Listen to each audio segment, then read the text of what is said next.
Hi friend, তোমরা সবাই কেমন আছো? আশা করি সবাই ভালো আছো। এখন আমি আছি আমার ছোট বোনের মানে ছেলে, আমার ভাগনা হয়, সরি ভাগনার স্কুলে আছি। মানে বৃষ্টি পড়তেছে তো আমার বোন আগে আইসা পড়ছে, আমি ছাতি নিয়ে আসছি। তো একটা আমার এখানে আমার বোনের ফ্রেন্ডও আছে, তোমাদেরকে দেখা করে দিব।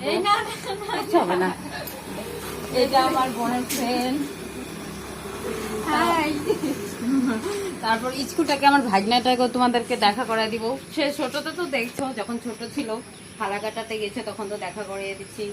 তারপর আমি আসছি মানে এখন মানে যাবো মানে ইউনিফর্ম গুলো দেখে নাও ভালো করে। পরীক্ষা হচ্ছে তো, এক্সাম হচ্ছে, আমি যাবো, এখন যাবো, হেঁটেই যাবো এখান দিয়ে রাস্তা দিয়ে। তারপর দেখি ফোন করছি, পুষ্টির বাবা আসছে আমাদেরকে। এই ব্লগটা ডিলিট করে দাও, এখানে আমরা আছি। বাবু চলো, যখন নি দেখবি আমার নার্ভাস দেখবি, কাইটা দিবি, আবার কাইটা করে পুষ্কির বাবা সুন্দর করে।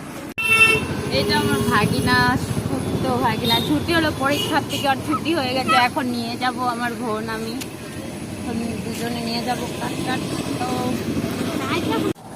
দিচ্ছি ভাগনাকে ঠান্ডা কিনে দিলাম, ঠান্ডা খাবে সবসময়, সর্দি লাগে সবসময় ঠান্ডা খায়। তারপর আমি এখন একটু যে ওইখানে বসবো, তো আমার বোনের